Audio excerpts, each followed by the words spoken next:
Bonjour et merci à tous d'être avec nous. Nous accueillons pour ce format de la parolette au fondateur, le deuxième format au Studio K, Julien Chenet, le fondateur de Cautioneo, que nous avons grabé lors de son passage au ministère du Logement. Au moins tout ça, oui. Ouais. Merci pour ta présence. Merci pour l'invitation.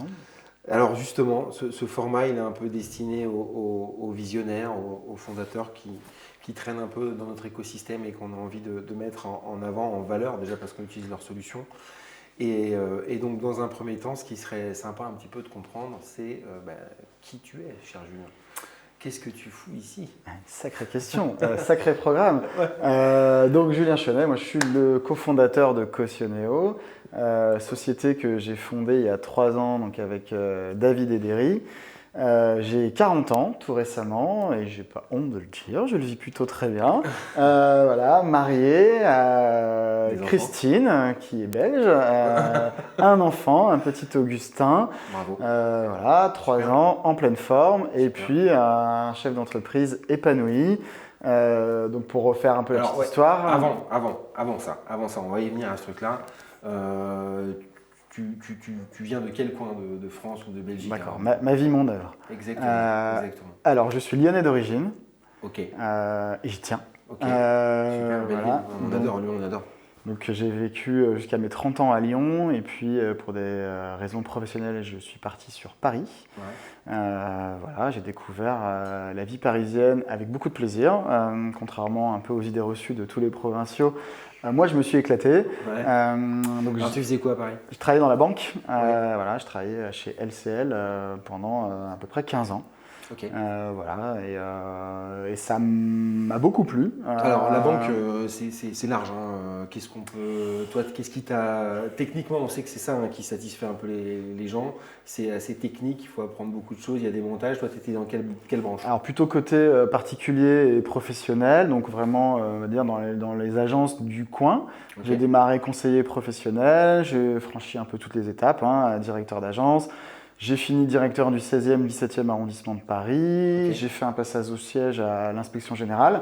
Okay. Ce qui m'a permis d'avoir une vision, on va dire, à 360 degrés du monde bancaire, qui est un monde passionnant, qui est malheureusement un peu décrié, mais qui voilà, est un monde fascinant parce que finalement, il accompagne les Français dans leur projet de vie. Il y a 1000 métiers dans une banque, c'est un organigramme incroyable, il y a tous les métiers et voilà, on peut vraiment s'épanouir et découvrir comment ça fonctionne. En même temps, tu n'es pas resté. Et non, mais vraiment, ce que je veux dire par là, c'est que ça m'a façonné, ça fait partie de moi, ça m'a beaucoup plu et je ne l'ai pas quitté en me disant j'aime pas, c'est nul, je m'en vais. Au contraire, j'en suis plutôt fier. Et simplement, j'étais tiraillé par des amis entrepreneurs, des clients entrepreneurs que je voyais et ça m'inspirait. Et je me suis dit que je franchirais bien le pas moi aussi. Alors, excuse-moi, par exemple, est-ce que tu serais capable d'être précis sur un souvenir? Qu'est-ce qui t'a inspiré? Lequel de tes clients ou lequel de tes potes avait un projet qui t'a inspiré? Ouais, j'ai très clairement mon meilleur ami Romain Solène qui est un serial entrepreneur qui lui a arrêté les études à 18 ans pour créer une boîte. Et donc quand tu as comme meilleur pote quelqu'un qui est comme ça, clairement oui, ça te contamine un peu. Voilà, merci Romain. Merci Romain, parce que du coup on est deux à en profiter. Voilà, et donc non, et puis c'est aussi une question de défi. Voilà, moi, c'est aussi quelque chose qui m'anime. T'es sportif un peu, non? Alors, j'ai fait, plus trop. Je pense que ça se voit un peu. Mais oui, j'aime bien faire du sport. Quoi, un truc de prédilection? Alors, quand j'étais jeune, c'était le foot. Et puis, quand on rentre dans la vie active, c'est un peu compliqué d'être assidu. Donc, comme le but, c'est quand même de faire des matchs, j'ai arrêté. Donc, je me suis mis à courir. Ce que je détestais, mais c'était, on va dire, le seul moyen un peu de relâcher la pression. Et effectivement, j'y ai pris goût. Et puis, comme pour que j'avance, moi, il me faut des défis. Je me suis dit, bon, courir pour rien, c'est nul. Donc, je me suis dit, je vais faire des marathons. Donc, j'ai fait un peu du marathon. Et puis, quand j'en ai eu marre, je me suis dit, tiens, je vais faire un petit triathlon. Voilà. Donc, j'ai fait ça. Et là, pour être très, très transparent, En ce moment, mon sport quotidien, c'est quand même Cautioneo. Je Et c'est vrai que je fais un petit peu moins de sport et c'est pas bien. Ça se voit, mais bon. Si ça se voit. Bref, Ok, next. donc du coup là tu es dans le financement des projets, tu es au contact d'entrepreneurs, tu bouillonnes. Et là, tu arrêtes la banque pour monter Cautioneo ou il y a un truc intermédiaire? Alors, il y a eu une rencontre, Ouais. David Ederi, mon associé dont je parlais tout à l'heure, qui a eu l'idée, on va dire, fondatrice de Cautioneo, Ok. idée qu'on a travaillé ensemble, et puis comme à deux on est plus fort, en fait, lui se sentait pas capable d'y aller seul. Et moi, je désespérais d'avoir une idée de créer une boîte. Et c'est vrai, c'est pas si simple que ça d'avoir l'idée et une idée auquel on croit au point de se dire qu'on va quitter son métier. Et donc voilà, il y a eu ce match. Et on a franchi le pas. Comment? Dans la banque, on travaillait en fait sur des secteurs à côté. Ok. Même banque. Donc, oui, même banque. Okay. À Pause Café, quoi. On était les deux directeurs des secteurs côte à côte. Voilà, donc on se voyait en réunion. Je ne peux pas m'empêcher de penser à tous ceux qui télétravaillent, qui ne se rencontreront pas à la Martine Café et qui ne créeront pas d'entreprise. Nous, on s'est plutôt rencontrés à la bière, j'avoue. Mais bon, à la Pure, quoi. Je partage ce que tu dis. C'est vrai que oui, c'est sûr qu'avec du télétravail, on n'aurait sûrement pas pu créer Cautioneo. En tout cas, différemment, ça c'est sûr. Et on a très vite partagé cette même conviction que il y avait des lignes à faire bouger. On le voyait au quotidien avec nos clients qui, pour nous, parfois étaient considérés comme des bons clients, mais qui galéraient pour se loger. Ou inversement, des clients que nous, on avait du mal à accompagner, mais qui arrivaient à trouver d'autres solutions. Et donc, en fait, le point de départ, c'était de se dire que la société quand même française avait beaucoup évolué en 30-40 ans et que dans l'approche économique, donc on parle de la banque, mais on parle du logement avec l'approche de garantie financière de Cautioneo, qui avait vraiment besoin de réadapter le modèle au monde d'aujourd'hui. C'est un chiffre que je sors souvent, mais voilà, quand on entend aujourd'hui qu'il y a 80% des embauches qui sont faites en CDD, c'est sûr qu'on ne peut plus raisonner comme il y a 40 ans où il n'y avait que des CDI. Et le modèle se déforme et il faut s'adapter à ça. Et ça a été vraiment le point de départ de Cautioneo, c'est de se dire comment nous, on peut aider des bons locataires qui ont une vraie belle solvabilité, qui sont des gens motivés à finalement à faire comprendre à tout le monde que ce sont des bons locataires, même s'ils ne rentrent pas dans les codes historiques. Donc on a partagé ce constat et après on a fait le travail à la fois simple et très compliqué de se dire ok, donc c'est quoi tous les problèmes d'un locataire, c'est quoi tous les problèmes d'un propriétaire. On a juste listé les sujets et on s'est dit comment on peut les traiter. Ça paraît c'est impossible et c'est sans prétention que je pense qu'on y est arrivé avec beaucoup d'huile de coude parce que il a fallu bouger pas mal de barrières. Alors, est-ce qu'on peut lister peut-être les trois pain points des deux côtés que vous adressez ou que vous avez hiérarchisé?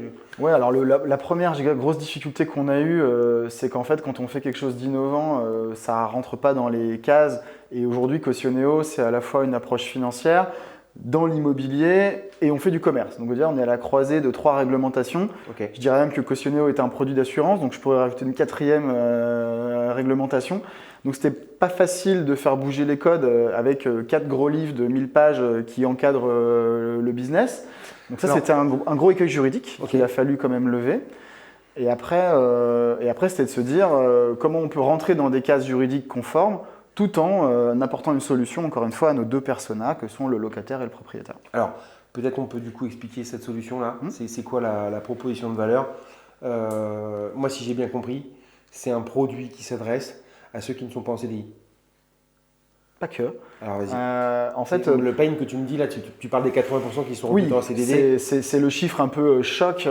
Ouais. Mais aujourd'hui, le constat, en fait, c'est que pour être un bon locataire aux yeux d'un propriétaire, il faut être en CDI, hors période d'essai, gagner 3 fois le loyer et avoir un garant qui est en CDI, hors période d'essai et qui gagne 3 fois le loyer. Et donc aujourd'hui, si vous ne respectez pas un de ces critères, concrètement, vous n'êtes potentiellement pas un bon locataire. Ces critères, c'est des pratiques, c'est des usages du marché ou c'est la loi? Non, c'est des usages de marché. Okay. Aujourd'hui, la loi ne donne pas de critères, mais il faut bien se positionner. C'est important de le répéter quand même ça, parce qu'il y a beaucoup de gens qui viennent nous voir aussi et qui croient que parce qu'ils n'ont pas 3 fois le loyer, ils ne peuvent pas trouver d'appart. c'est juste une conséquence d'un produit d'assurance qui a été adopté comme un usage. C'est un usage de bon sens, voilà, qui est de se dire, quand votre loyer représente plus de 1/3 de votre salaire, potentiellement il ne vous reste plus grand-chose pour vivre et en cas de coup dur, comment vous allez faire? Okay. Voilà, donc c'est tout simplement du bon sens économique, hein, donc c'est pas une loi, c'est un usage qui a du sens, hein, encore une fois. Mais à la fois, il est un peu injuste parce que c'est pas parce qu'on ne respecte pas 100% de ces critères qu'on n'est pas forcément un bon locataire. Solvable. Solvable. Et donc aujourd'hui, l'idée de Cautioneo, c'était de se dire comment on peut appréhender la solvabilité de manière différente en se disant quelqu'un qui n'est pas en CDI peut quand même bien gagner sa vie. Un freelance peut gagner très bien sa vie. Ok, il a un revenu incertain, mais potentiellement bien supérieur à un CDI. Aujourd'hui, être en période d'essai, est-ce que c'est vraiment, ne plus être en période d'essai, on dirait plutôt, est-ce que c'est vraiment une sécurité, sachant qu'on peut changer de job comme on veut, démissionner, et qu'aujourd'hui les gens sont beaucoup plus mobiles dans le monde du travail. Donc autant peut-être qu'à l'époque c'était une vraie sécurité, aujourd'hui je ne pense pas que ce le soit vraiment. Est-ce qu'aujourd'hui le revenu d'un locataire est exclusivement lié à son salaire? Non. Il y a d'autres choses. Il y a des aides sociales. Airbnb. Si on est, on peut être locataire à Paris mais avoir des revenus fonciers parce qu'on a investi. On peut avoir de l'épargne. On peut être un adulte handicapé et donc avoir une aide, etc. Et donc, en gros, encore une fois, l'idée c'était de ne pas se restreindre uniquement au salaire pour appréhender la solvabilité du locataire. Génial. Alors du coup, concrètement, ça veut bien dire que vous contrôlez j'imagine, les comptes bancaires et sur ces comptes, vous considérez tous les revenus de manière équitable. Le CDI n'est pas le critère principal. Le CDI n'est pas le critère, je dirais, unique, contrairement au code, on va dire, traditionnel de la location. Okay. Mais bien évidemment que chez Cautioneo, on considère qu'être en CDI, c'est mieux qu'être en CDD. Simplement, nous, ce qu'on dit, c'est qu'être en CDD n'est pas rédhibitoire. Ouais, okay. On peut être en CDD, avoir de l'épargne, avoir des aides, et au final, quand on agrège tout ça, avoir un dossier qui est aussi bien qu'un CDI avec un revenu unique. Voilà. Et donc, encore une fois, l'idée, c'est juste de se dire qu'en ayant un spectre plus global, on va avoir une réponse plus juste. Et donc, qu'on va permettre à des gens qui peut-être n'auraient pas pu accéder au logement d'y accéder et de pouvoir valoriser cette candidature aux yeux de leur propriétaire, parce que c'est quand même le sujet essentiel, hein, c'est de sécuriser le propriétaire pour qu'il ait envie de vous accepter comme locataire. Ok. Très intéressant. Et alors du coup, concrètement, il y a 2 étapes, si j'ai bien compris. Il y a une étape avec un certificat. Et après, il y a le plug sur le bail. Oui, alors en gros, si je fais un peu le parcours Cautioneo, bon, déjà c'est 100% digital, ça paraît logique, mais en même temps, quand on a imaginé la solution il y a 3 ans, en fait ça n'existait pas du tout. Hein. Donc c'est un parcours full canap, je dirais. Hein. Donc on est à sa maison, on décide de préparer son projet de location. La première chose qu'on peut faire chez Cautioneo, c'est déjà savoir si on est éligible à la location. Et on vient de lancer il y a quelques jours une calculette qui permet en fait de calculer son budget location. C'est tout bête, mais pour bien préparer un projet de location, il faut déjà bien définir son budget de location. Okay. Ça évitera de perdre du temps. Okay. Vous le faites tous quand vous voulez acheter un appartement, vous allez chez meilleurtaux.com tester la calculette. Demain, j'espère, quand vous allez chercher un appartement en location, le premier réflexe, c'est d'aller chez Cautioneo pour calculer son budget de location. Okay. Première étape. Une fois que vous savez que vous êtes éligible à la garantie Cautioneo, vous allez pouvoir donc nous transmettre vos justificatifs qu'on va contrôler et certifier. Ça nous permet, nous, de s'assurer que, bien évidemment, vous êtes solvable, mais aussi de venir apporter un label, un sceau de confiance pour votre propriétaire. Donc nous, ce qu'on fait, c'est qu'on va vraiment contrôler la véracité des documents, s'assurer de la bonne complétude, entre guillemets, du dossier, pour demain venir valoriser le candidat via un accord de garantie qui est irrévocable. C'est-à-dire qu'à partir du moment où Cautioneo Sport garant d'un locataire, c'est irrévocable parce qu'on a fait tous les contrôles en amont. Ok. Okay. Tu parles de propriétaires. C'est entre les particuliers, entre les locataires et les propriétaires, ou les agences sont aussi dans le modèle? Les deux, mon capitaine. Aujourd'hui, l'idée, c'est de travailler avec tous les types de bailleurs. Okay. Donc, on a à peu près 60% de nos locataires qui passent en direct par des propriétaires et 40% par des partenaires. Ah ouais, d'accord. Je ne savais pas que vous étiez plus développé sur les particuliers. Extraordinaire. Les tendances s'inversent un peu, les courbes, Ok. parce qu'on a de plus en plus de partenaires et qui présentent de plus en plus de dossiers locataires. Ok. Mais c'est vrai qu'aujourd'hui, le marché, on est assez représentatif du marché de la location, qui est quand même plus un marché aujourd'hui de gestion en direct, de gestion par un professionnel. Je dirais que finalement, on est à l'image du marché de la loc aujourd'hui. Ah, nous, on n'a pas ce même regard. Nous, on a quand même plutôt un rapport 30% du marché il reste entre particuliers, 70% par les agences. Aujourd'hui, vraiment Peut-être que là, avec le surplus d'offres, pardon de te couper, mais peut-être qu'effectivement, avec le surplus d'offres Airbnb, on rentre dans une ère où il y a plus de directs propriétaires. C'est ça? Aujourd'hui, le locataire cautionnéo, en fait, il y a deux options. C'est soit il a conscience qu'il a un dossier de location qui passera pas, Ouais. et donc en fait, il vient spontanément chercher le garant dont il a besoin pour se lancer dans son projet, soit, j'allais dire, il se prend un mur. Et ça, c'est aujourd'hui la grande majorité des dossiers qu'on a, c'est des locataires qui finalement n'ont pas fait ce travail en amont de préparer leur dossier de location, j'allais dire de manière professionnelle, entre guillemets, et qui du coup viennent chez nous parce qu'on leur demande un garant qu'ils n'ont pas. Et donc souvent, c'est quand même des propriétaires parce que... Alors, j'ai une question qui me brûle les lèvres. Donc, si cautionnéo est garant, il n'y a plus besoin de garant physique? Non. Ok. Et on est vraiment dans l'idée d'aller au bout finalement un peu du concept juridique, c'est de se dire il n'y a pas besoin d'avoir deux garants. Si vous avez un garant, ça suffit. Et surtout si vous avez un bon garant, j'ai envie de dire, et qui fait son travail, et cautionnéo fait son travail de garant en tant qu'assureur, donc il n'y a aucune raison, absolument aucune, d'aller chercher un deuxième garant, bien évidemment. Ok, et alors est-ce que on peut parler de cette loi qui dit qu'il n'y aura plus de garant physique? On en a parlé, on l'a entendu, elle arrive quoi, non, cette loi? Il n'y a pas du tout de loi il y a un projet. en projet. Non, il n'y a pas de projet de loi sur le fait de supprimer les garants physiques. Ah, bon. Il y a plutôt un sujet, et notamment peut-être que tu parles de la citation du député Nogal récemment, Oui. qui a mis en avant le fait que la caution personne physique, donc la caution personnelle et solidaire, était, si je reprends ces mots, à la fois la garantie la plus injuste, c'est-à-dire que si vous n'avez pas la chance d'avoir un garant, vous ne pouvez pas postuler, donc c'est injuste, c'est de la reproduction sociale, si je vais au bout de sa logique.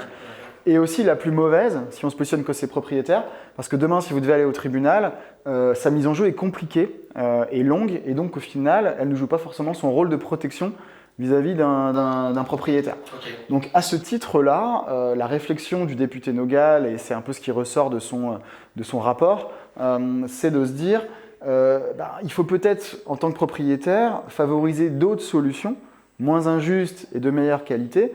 Et les meilleures solutions sont des garanties de type assurantiel. Et là, je ne parle pas que de cautionnéo. Il y a cautionnéo, on a des confrères, Garant Me, Uncle, et on a aussi des solutions d'État qui existent comme Visal, qui, toutes les quatre, j'ai envie de dire, ont un point commun, c'est qu'on fonctionne sur un modèle, j'allais dire, assurantiel, un sinistre, un règlement. Voilà. Et ça, c'est quand même aujourd'hui ce qui est le plus protecteur pour un propriétaire ou son représentant, une agence immobilière. Ok. Intéressant. On l'avait rencontré, ce député Nogal qui était passé au Rent, je m'en rappelle. Et c'est vrai que... D'accord. Et alors, du coup, ça, c'est quand même un projet qui est déposé, non?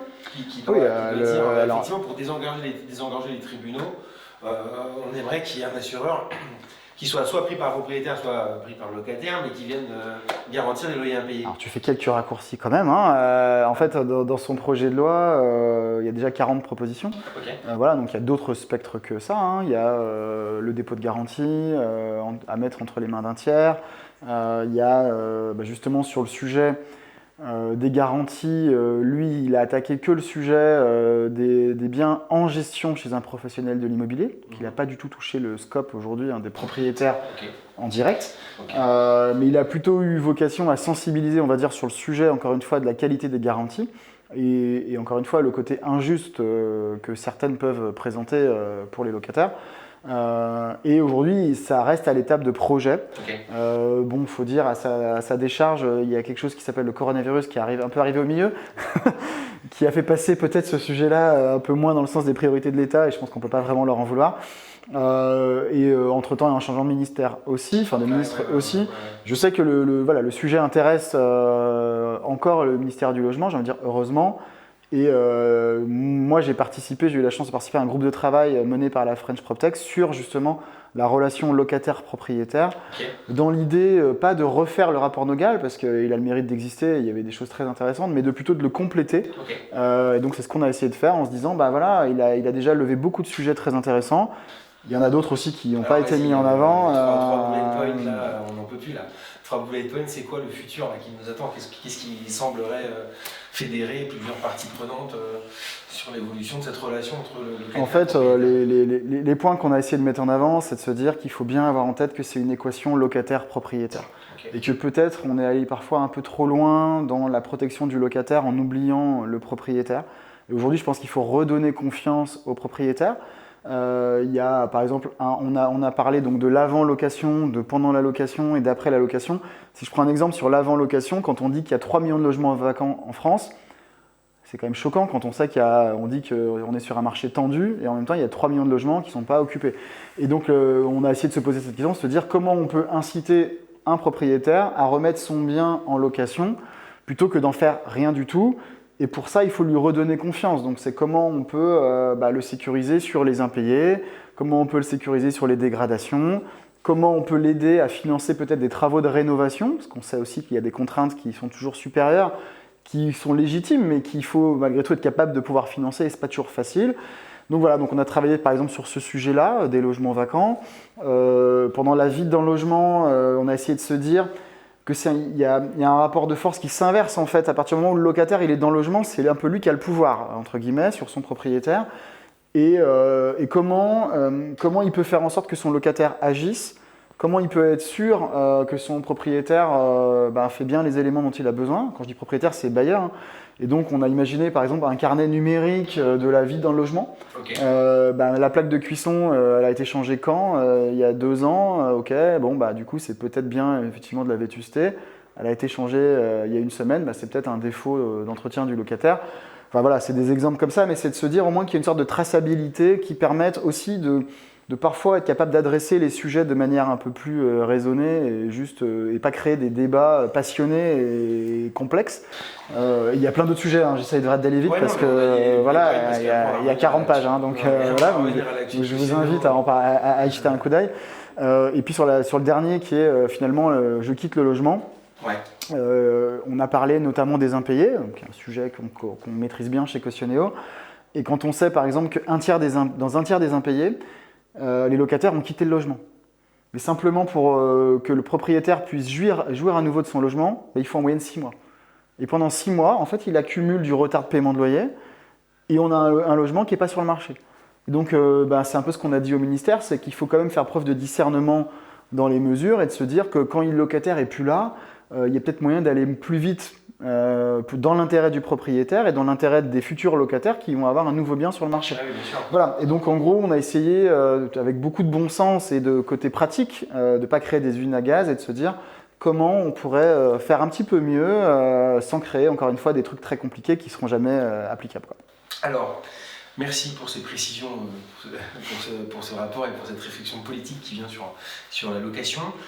Tu parlais tout à l'heure de la calculatrice donc pour calculer son budget de location que vous venez de lancer. Mm-hmm. J'avais envie de parler de Lokeo aussi, parce que c'était quand même une initiative intéressante, parce que on peut le dire, quoi, hein, autant côté agence immobilière, on voit que la fameuse GLI, elle est connue, la garantie loyer impayé, hein, qui offre des garanties, mais c'est le propriétaire qui se la paye.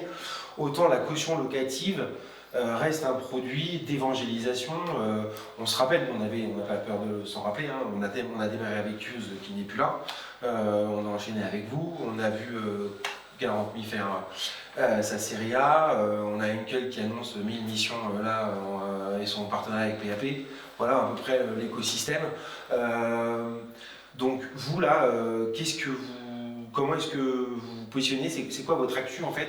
Et du coup, est-ce qu'il y a une différenciation que vous voulez faire valoir? Voilà, le Lokeo, c'était pour nous Cocoon qui plaçons quand même pas mal de caution locative avec vous. C'était une discussion qu'on avait eue ensemble. Comment est-ce qu'on peut être sûr que les agences immobilières connaissent le produit? Voilà. En fait, le Lokeo, donc Lokeo pour ceux qui ne connaissent pas, en fait, c'est simplement une plateforme d'annonce qu'on a mis en interne chez Cautioneo pour permettre à nos partenaires slash propriétaires de proposer leurs biens à nos candidats locataires. Aujourd'hui, nos clients propriétaires et partenaires sont convaincus que les locataires Cautioneo sont les meilleurs locataires. Et j'ai envie de dire, nos locataires Cautioneo, une fois qu'ils ont un garant, ils ont besoin de trouver un logement. Personne ne rêve d'acheter un garant. Bon, ouais, je sais, c'est décevant de dire ça. Mais voilà, aujourd'hui, quand un locataire passe chez nous, il cherche un logement et Cautioneo est un moyen d'accéder au logement. Et donc, on s'est juste dit de manière très simple, si on veut aller au bout de notre mission, il faut qu'on permette à nos locataires, une fois qu'ils ont obtenu leur accord de garantie, d'accéder de manière prioritaire et de finalement réaliser notre promesse qui est de les aider à trouver un logement en les mettant en relation avec nos partenaires et nos propriétaires.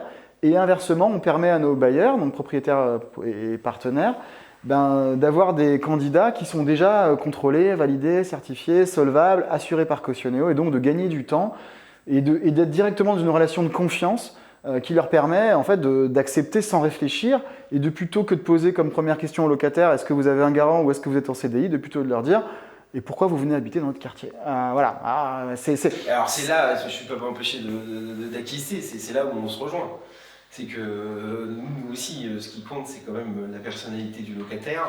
Est-ce que l'appartement est digne d'accepter la personnalité des locataires?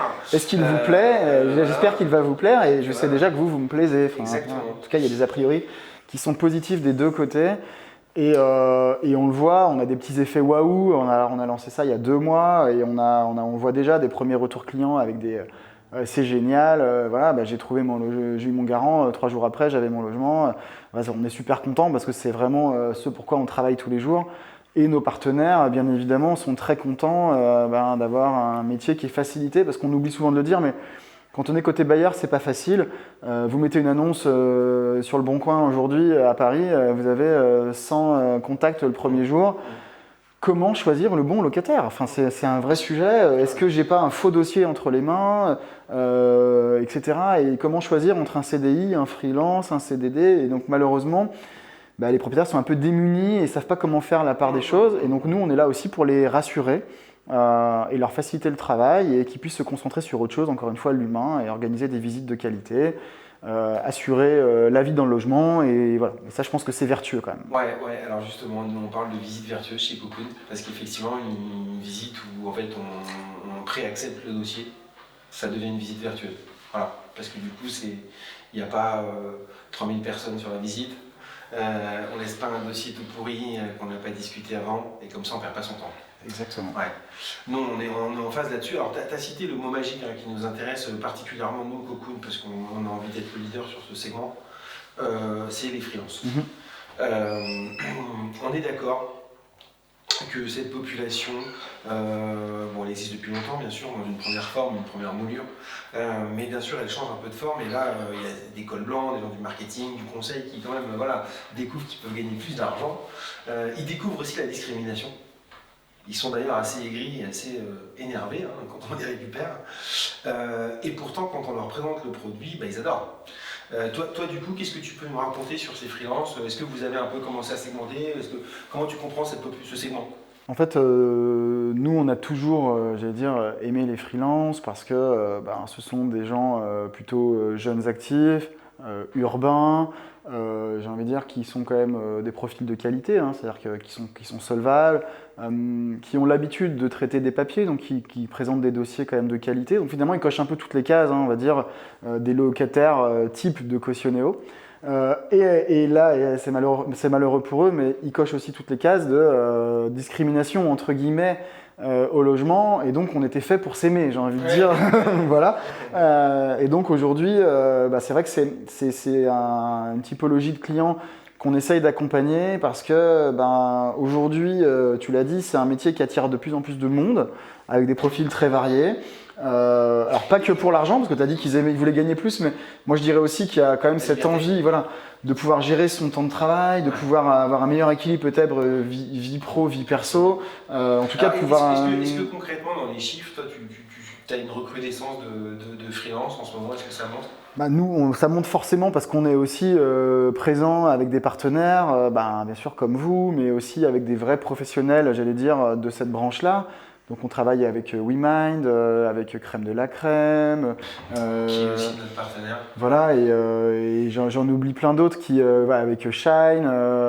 Et donc, alors, en plus, je trahis un secret, mais c'est un peu l'avant-première du truc, mais il y a un livre blanc qui sort. Tout à fait, justement, en fait, partant de ce constat-là, qu'aujourd'hui, les freelances, alors les indépendants, je dirais, rencontrent beaucoup de difficultés pour se loger. En fait, en tirant la ficelle, on s'est rendu compte qu'ils rencontraient aussi beaucoup de difficultés pour se financer, beaucoup de difficultés pour se lancer dans la partie administrative, et que du coup, finalement, le monde d'aujourd'hui, en tout cas économique, n'était peut-être pas forcément adapté à leur contrat de travail, et que du coup, comme l'État n'a pas encore finalement pris le sujet en main, ce sont nous, les startups, finalement, qui faisons le job. Et donc, en échangeant avec nos partenaires, donc Shine sur la partie bancaire, WeMind sur la partie mutuelle, en fait, on s'est dit, si ensemble, on faisait un petit livre blanc pour justement lister un peu ces difficultés et surtout, bien sûr, mettre en avant les solutions qu'on a tous créées qui permettent finalement de faciliter la vie des indépendants au quotidien. Pour qu'ils puissent se concentrer sur l'essentiel qui est trouver des missions de qualité et puis profiter de leur vie, parce que au quotidien. Et donc cette idée, finalement, elle a maturé et là, effectivement, tu peux l'annoncer. On va lancer le mois du freelance, donc avec tous les partenaires et bien d'autres que j'ai cités, dans la logique, encore une fois, de mettre en avant ces difficultés et des solutions. Avec beaucoup d'humains dans ce livre blanc, on va citer des vrais témoignages d'indépendants. Vous avez récolté ? Bien sûr qu'on a récolté via des sondages, via des interviews qu'on a menées nous et nos partenaires. Et donc vraiment c'est un livre blanc qui n'est pas un livre blanc cautionné. L'idée c'est d'aller beaucoup plus loin que ça. C'est co-signé par tout le monde. L'idée c'est vraiment de prendre ce sujet à bras le corps. Et puis on a même une interview d'Indépendant.co qui est le syndicat qui se lance, qui est un syndicat apolitique, qui dépasse bien les frontières de ce que je suis en train de dire, donc qui a vraiment lui vocation à aller au bout du sujet, qui va aussi préfacer un peu le livre blanc pour expliquer en quoi aujourd'hui il est important d'accompagner ces freelances, parce que c'est pas qu'un effet de mode être freelance, je pense que vraiment c'est quelque chose de beaucoup plus profond. Et donc du coup, si c'est ce qu'on pense, que c'est beaucoup plus profond, que c'est une mutation un peu de la société, il faut l'organiser, il faut l'accompagner, il faut que les politiques prennent le sujet, il faut que nous, start-up, on évangélise aussi, parce que tout le monde ne connaît pas nos solutions encore, pour que on puisse faciliter encore une fois la vie de ces indépendants. Voilà, donc le sujet est bien lancé et j'allais dire à suivre dans quelques jours. Get up, stand up. Et vous pourrez découvrir une superbe interview de Cocoon, parce que vous êtes engagé sur le sujet et donc c'était bien évidemment indispensable qu'on puisse vous faire intervenir. Écoute, c'est un peu aussi l'objectif de se rendre un peu l'appareil. En tout cas, merci pour cet échange quand même qui est assez précis, où on sent que vous maîtrisez bien le sujet. Nous, on est effectivement ravis de participer à cette opération, ce livre blanc, le freelance. C'est un sujet qui nous tient à cœur. On trouve ça injuste, nous, quand même, que ce statut des freelances soit discriminé comme ça. Et c'est ça qui nous permet de nous lever le matin, d'avoir un petit peu contribué justement à réparer cette injustice, ou en tout cas ce statut un peu féodal, quoi. C'est comme tu disais, c'est un truc qui a 30 ans et qu'il faut absolument corriger. Donc bravo pour cette initiative. Merci beaucoup pour ce format. Et puis à bientôt, chers auditeurs, chers téléspectateurs. Et puis, on se donne rendez-vous. Alors, il y a plusieurs rendez-vous qui vont arriver. Il y a effectivement ce livre blanc qui sortira. Il y a toute une déclinaison sur le mois. Mais on peut aussi citer nos collègues et nos confrères du Rent qui ont confirmé, et on est super contents et merci à eux, qui ont confirmé l'édition physique du Rent le 30 juin et le 1er juillet. Et on sera là aussi. Je pense que c'est important qu'on soit tous là pour soutenir, parce que soutenir aussi, parce que je pense que ça n'a pas dû être facile pour eux. C'est pas facile. Donc on leur passe un petit coucou aussi. Et puis je pense qu'on sera tous ravis entre professionnels de se revoir. Pour travailler et passer un bon moment. On aura plein de choses à se raconter, donc ça va être très bien. Voilà, à bientôt. Ciao.